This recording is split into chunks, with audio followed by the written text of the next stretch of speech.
And concerns about how far the Trump administration may go in military actions against alleged drug traffickers. The administration is sending the largest aircraft carrier to the waters off South America, dramatically escalating its military presence. This after the U.S. destroyed a 10th suspected drug boat on Friday. Democrats are firing back over the administration, saying it is targeting narco terrorists without providing any evidence. Regardless of how you feel about Venezuela or Colombia or cocaine or fentanyl or drugs or anything, you shouldn't support the president of the United States saying, screw you, I'm president. I can kill who I want to kill, and you all just have to live with it. There's no fentanyl coming out of Venezuela. Yeah, we don't know exactly who or what has been on these boats, but I'll tell you, one thing we know 100%, there has been no fentanyl involved in any of this. Joining me now is California Congresswoman and our friend, Sydney Kamlager-Dove. She is a member of the Judiciary and Foreign Affairs Committee. So welcome to you. President Trump suggested that he's planning a ground operation, saying, quote, we're going to stop them by land in Venezuela. He publicly authorized the CIA to launch covert operations there. I mean, shocker just thinking about that alone, with some speculation that he intends to topple President Nicolas Maduro. How do you respond to the escalation of military actions without authorization from Congress? Yeah, the other thing the president said is, hey, I think we're just going to go and kill people. That should be incredibly frightening to anyone who cares about democracy. We are seeing a rogue administration bypassing Congress once again with an incredibly silent Republican Congress while he is escalating war. This should be coming before Congress. We have seen no evidence. There have been no oversight hearings. We don't really know who has been on these boats. We don't even really know who they are killing, and we're getting no verifiable evidence coming from the White House. Congress is the only one that has the authority to declare war, but Donald Trump is once again running roughshod over not just the Constitution, but the legislative branch that is Congress. Yeah, but remember, the Supreme Court gave him authorization to do all that. Okay, let's move to the war in Ukraine. Just days after canceling a planned summit with Vladimir Putin, President Trump slapped significant economic sanctions on Russia. But this was after another chaotic White House meeting where Trump told Volodymyr Zelensky he should just accept Russia's terms for ending the war and denied giving Ukraine any long-range Tomahawk missiles. So what do you make of Trump finally taking a decisive step against Russia? And will sanctions be effective, and will they last? Well, we will see how decisive this decision is. Nice, applause that he's decided to put sanctions on Russia, but it's really too little too late. They've been dancing for 9 months, and I have to say, we've gotten nothing out of Putin. He has not been able to bring Putin to the negotiating table. And I also have to say that Russia's been attacking Ukraine at a higher rate than at any time since before this president was president.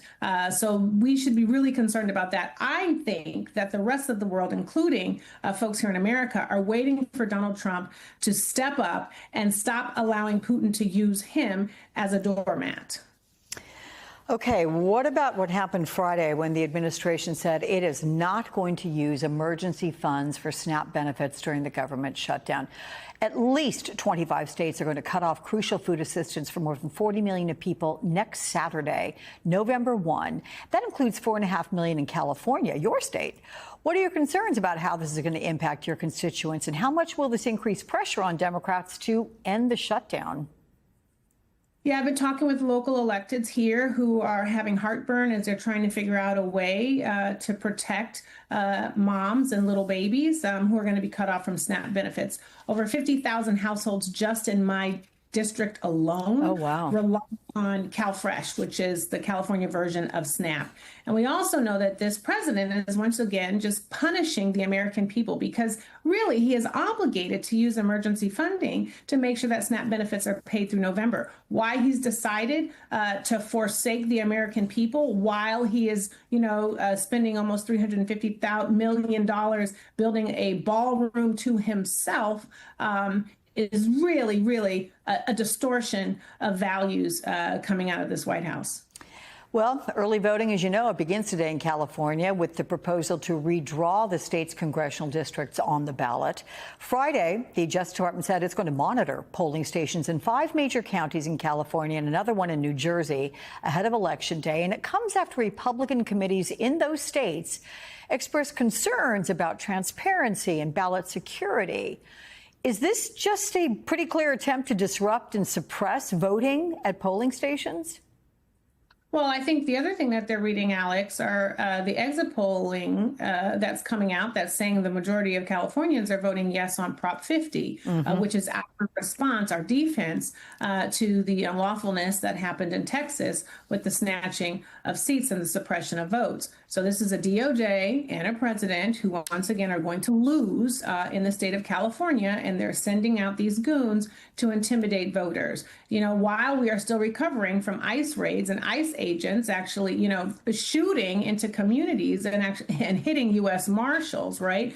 Having the military shoot artillery over the I-5 and endanger CHP officers. Now they're going to send DOJ folks here to try to silence folks from voting on Prop 50. This president is just afraid of democracy and accountability and the American people. You know, you mentioned that military exercise at Camp Pendleton. That was stunning. They didn't even tell the public it was happening. All they knew was a shutdown of I-5 in that southern part of the state near San Diego.